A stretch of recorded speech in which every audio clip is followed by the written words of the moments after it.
Stays green year-round and can save a huge amount of money on town landscaping, and that you can better use your staff in other ways to save the town money. What it looks like is, it looks like this. This is a year's worth of grass growing, never being cut. And I'm going to just briefly go through my presentation quickly, talk a little bit quickly, leave a few minutes for questions. We're going to talk about a new approach to lawn care, benefits of a low maintenance lawn, and tips for the ultimate green lawn. Because of, as you know, cutbacks in state and towns and staffing and budgets, and also because of water issues and other things competing for time, if you can spend less time on your turf and your lawns, you can spend more time doing other things that you don't have money, time, and bandwidth to do. And in some towns, especially when it's raining more often and the grass is growing more aggressively, this is a way to be able to cut the grass once every 3 weeks or once every 4 weeks and actually keep up with it. And also during the summer, during water bans, this is a way to have to be able to not water the turf and the grass and still have a beautiful green lawn. It addresses concerns about runoff and public health. But the public wants a green lawn and green turf regardless of water bans and financial constraints. So this is the way of getting there. With this, one of the most common questions, do I have to tear up the lawn? And the answer is no. Just cut the grass really short, break away the clippings, and put down the seed, and you keep it watered for 1 month to get it established. And then you never have to water it again. You sell it and water it again. You can adopt, there's some low maintenance practices that some of you already know about. And there's, you just have to communicate the benefits of this to the public or your workers. The secret of this grass is that through 6 years of research with 3 PhDs helping us, working with us, it grows 12-inch deep roots. Typical grass is, you know, will grow 2 or 3 inch roots, or deep drought tolerant. Many drought tolerant grasses will grow 6 or 8 inch roots. This will grow 12-inch roots to capture that occasional rain or mist, to be able to stay green year-round, have these low maintenance properties. And it grows at 1/4 the rate of bluegrass, and it taps into the occasional rain and mist.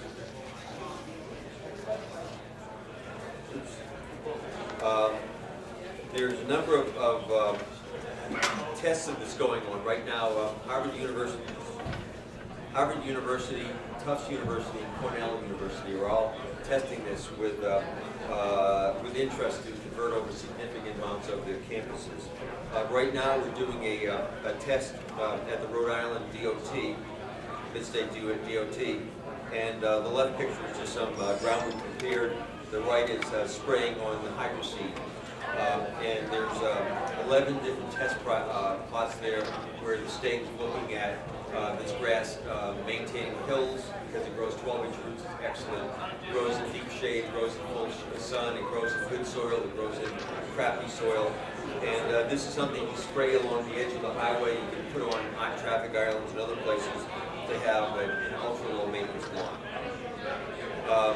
Right now, there's over 3,000 lawns of this all across the country. There's been 28 rave reviews about Pearl's Premium, including the December issue of Turf Talk magazine. Turf Talk, as you may or may not know, is a national landscaper magazine. And they gave us, in the B section, a rave story on page 1, carried over to page 2, page 3.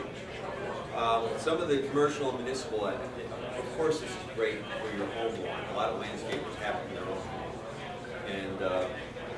And then for commercial and municipal applications for parks, low traffic areas, this is not good for high traffic, such as a baseball diamond or soccer field. But for average traffic, this is great. For traffic circles, you don't have to get out there and cut the grass. For public service buildings, assisted living facilities, utility substations, tennis clubs, and especially for cemeteries, where low use people want the grass to look great, but you don't have the time, the manpower, and the budget to keep it up. And again, you either cut it and it looks like this as a nice manicured lawn, cut 3 or 4 inches high, or you never cut it and it looks like this. This is a small coffee cup. This lawn is 4 years old, and watered for 1 month to get established, never watered, fertilized, or cut again. So we have this or this. These are the 2 options. No cutting, once a month cutting. Then some of you, or probably most of you already know this, so I'm going to just glance over this for the average person who doesn't know this. The low maintenance lawn practice, as you know, it's very important to have a sharp blade, to have much less surface area, to not lose water and not disease get into the grass. So the first thing is to have a sharp blade to cut the grass. Second is to cut high. 1 inch short grass has 2 or 3 inch roots at most.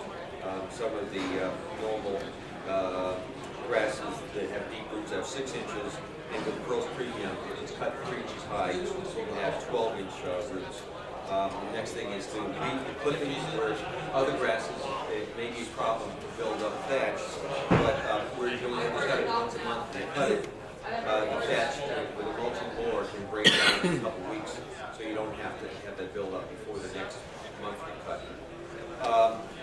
We're leaving the clippings adds as a mulch, pull moisture in, and then one thing that's good practice is top spread a 1/4 inch of organic compost, which will do a number of things, fertilize the soil for a full year. The microbes will encourage worms that are good for the soil, and it also lessens weeds and grubs. And you can spread it, there are machines that can spread big turfs, so otherwise the real valve is to spread out. And it's very thin layer, 8 to 12 inch. And if you don't want to use compost, you can just once or twice a year use a little bit of organic compost. Again, because it grows so slow, it needs very little nutrients, very little water, and it gets half the nutrients that it needs by just leaving the clippings in place. Some of the benefits of the grass is, you can cut out 3/4 of your cutting.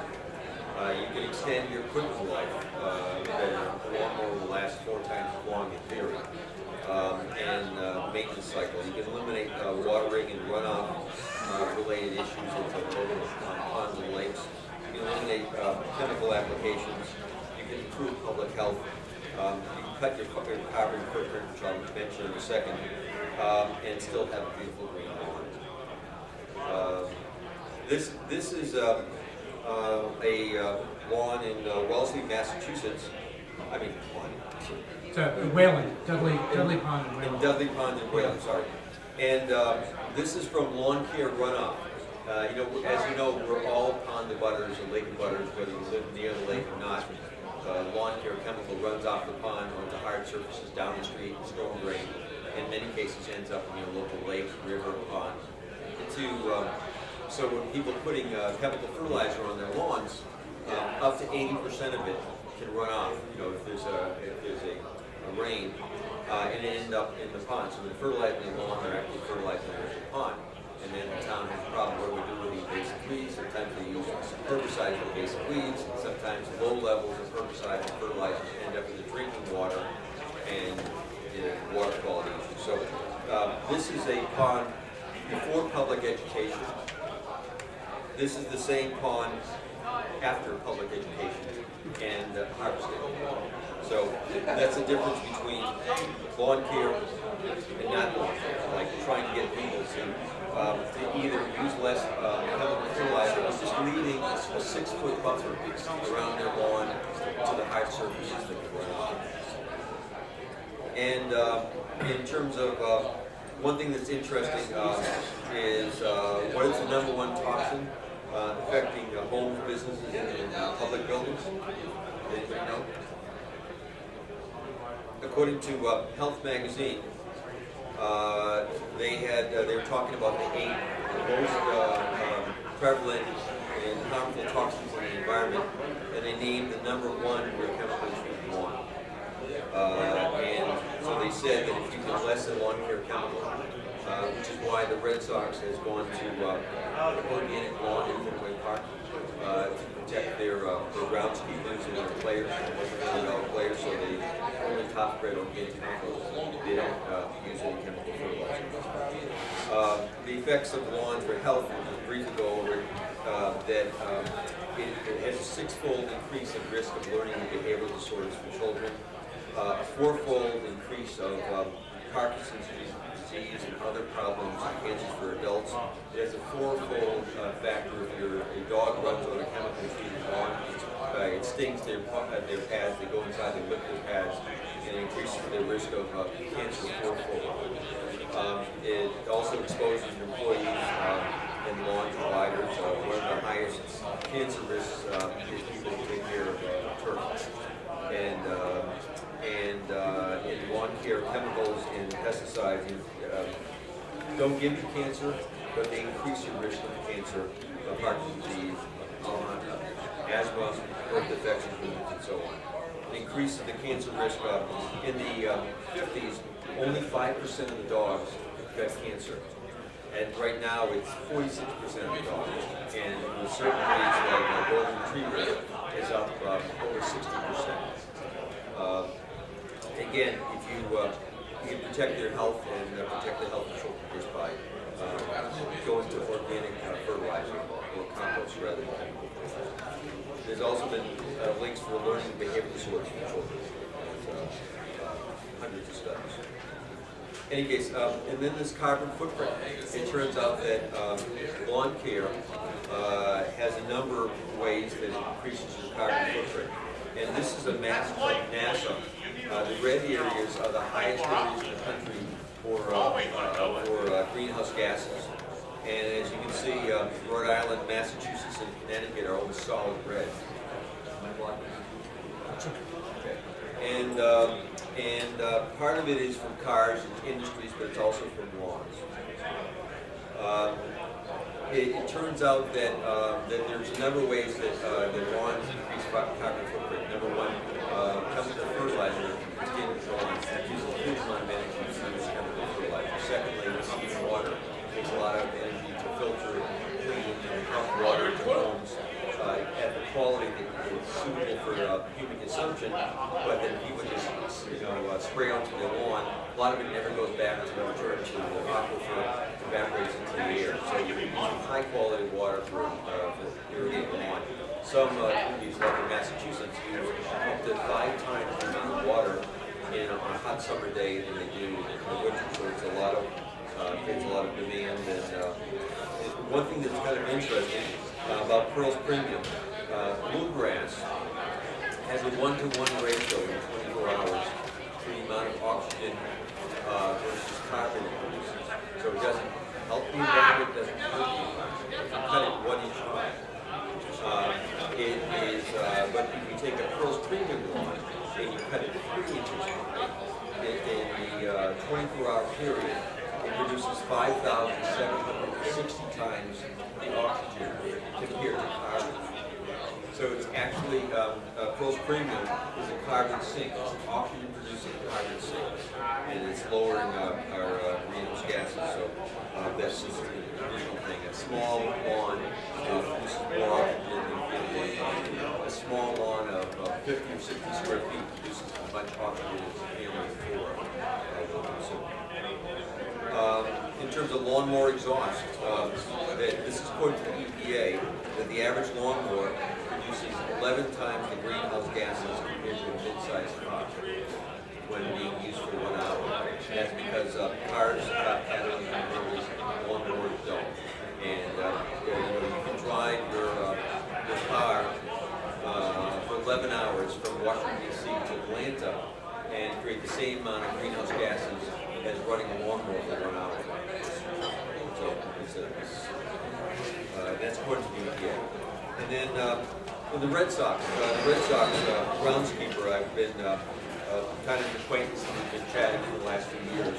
And he shared some of the tips with me that they do for Fenway Park. And that they use a mulching blade, and in cutting the field, they sharpen it 3 3 times. So it's a raise of shock so that it's cutting the grass versus tearing the grass, and having 3 or 4 times the surface area. They use compost only, no chemicals to protect the players and groundskeepers. David Gillard, the groundskeeper of the Red Sox, told me that, where he got to this. I thought the Red Sox and all the professional leagues use chemical fertilizer. I said, well, the year before they won the World Series the first time, the National Baseball Association did a test in 6 different regions of the country where they tested 4 different kinds of chemical fertilizer to try and find out which the best one for ballparks, plus the area that was just going to be a control area that put nothing on it, and the area where the top spread compost to see, that's the age-old method of fertilizing grass. And then after the test in all 6 different geographic areas of the country, they thought it would be one fertilizer, the other fertilizer, or maybe different fertilizer for the different weather in different regions. And at the end of the test, you know what came out the best? Top spraying the compost. And they did tests where they had professional players like skidding across it with their cleats and banging it and beating it up, and then they hosed it down with fire hoses to soak it, and then abused as much as they could to tear it up. And the only lawn that in all 6 areas that stood up to the abuse with their type of grass was top spraying organic. And they, the chemical companies, yelled and screamed and jumped up and down. There must be something wrong here. And they repeated some of the tests and came out the exact same way. So you can have a better lawn with just top spraying compost than any of the fertilizers out there, according to the National Baseball League, their evaluation. Something about a number of leagues, not all of them now, because of that top spraying compost. The 5 simple steps for having an ultimate green lawn, and I forgive, if you already know about this, forgive about repeating this, but first is use an ultra-low maintenance seed. Any one of the seeds, we've developed what is probably the longest, deepest root seed, which I'll mention in a moment. And then you want to, it's helpful to spread a 1/4 inch of high-quality compost to evenly fertilize. One of the most important things is cutting the grass high, between 3 and 4 inches high, using a sharp blade. It can't be emphasized enough just to get out there and just sharpen that blade. Just take 2 minutes and sharpen the blade, and to leave the clippings with a mulching mower. There's 2 modes. You either never cut this grass, and again, this grass, Pearl's Premium, was developed over a 6-year period. 3 PhDs helped us from agricultural universities. We wanted to see if we could have a ultra-low maintenance grass that took less time, money, and water, and didn't need chemical fertilizer to stay green. So we identified 100 seeds that were either native to America or adapted, and that have been here a long time, grow well. We narrowed it down to 5 special seeds, one of which gives off a smell that bugs can smell, but humans can't. That keeps away the bugs that attack the grass. It also seems to lessen mosquitoes, which is a pretty cool thing, and lessens grubs. 2 of the seeds lessen mold and mildew. All 5 seeds grow 12-inch roots. So if you never cut this, it grows up and folds over. This lawn here is 4 years old this year. Watered for 1 month, established, never watered, cut, and fertilized again. And that's a small coffee cup to give you an idea. So for traffic islands or places, where this kind of very low meadow works, this saves you a lot of time and effort and water and fertilizer and everything else. But again, if you cut it, it looks like this, just like a manicured, like any other manicured lawn. It's very, very soft. You should feel this. This isn't the best of grass samples of this, because thousands of people have done this, and it hasn't had enough light. It's been, not in the best of conditions, but yet it's green after everything's happened. The good news and the bad news. The bad news is it grows slow. The good news is it grows slow. And so it takes 4 to 6 weeks to look like a gorgeous lawn. You cut your lawn, you weed brutal short down to the dirt, you rake away the clippings, you put down the seed, you keep it moist, and 4 to 6 weeks later, you have something that is approaching this, and by about a month and a half later, you have this kind of thick, gorgeous lawn. The rest is all good news, because you're saving a huge amount of time, money, and water with the lawns. The best time to seed is early spring or early fall, so that September is the best time of the year. The next best time of the year is coming up soon, end of March, early April. Just need to water for 1 month to establish. If you don't have a sprinkler, you can use a water truck to spray it when it doesn't rain, or you just put out a sprinkler hose and a cheap timer, so you don't have to think about it. There's 2 mixes, one for sunny lawns and one for shady lawns. The shady lawns works from deep shade up to 50% sun. Sunny lawns works from 50% sun to full sun. This shades the soil. It keeps out most crabgrass, not all crabgrass. Most crabgrass, as you may or may not know, is an annual plant, not a perennial plant. It doesn't come back from last year's plants. It comes back from the seeds that dropped last August. So if the grass is tall enough and thick enough, the sunlight never gets in, the crabgrass never hatches. So you can go from 90 to 95% crabgrass down to 2 to 5% crabgrass by putting in Pearl's Premium. And this can handle a lot of difficult situations, such as relatively crappy soil, compacted soil if you aerate it first. And this grows in many places, like under trees, where you just get dirt and weeds, and in dark shaded areas. So this can grow in many places where other grasses won't grow. And these are just a few looks of, and as you can see, it is pretty salt tolerant and also heat tolerant. It'll grow next to roads without turning into and weeds.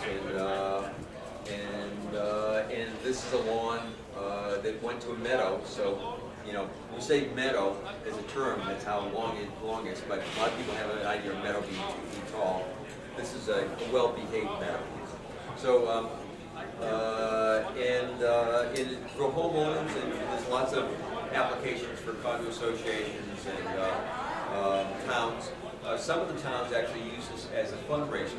They buy this by the 1,000 pounds and by the ton, and then they sell it to homeowners. Some of them sell it at no markup, just so homeowners can put it in and they can have less water stress in the middle of summer. And other towns, like this town up in Maine, that converted over 2 large parks into Pearl's Premium for ultra low maintenance, and they're going to be selling it, marking it up as a fundraiser for the town. So they're going to be lessening water use in the community. Homeowners will have, will think kindly of the fact that they're bringing them ultra low maintenance grass, and the town is going to be making some money off the sale of this. They're selling it through water department. But so that's the high-speed overview of this, and I can take a few questions if anyone wants to ask.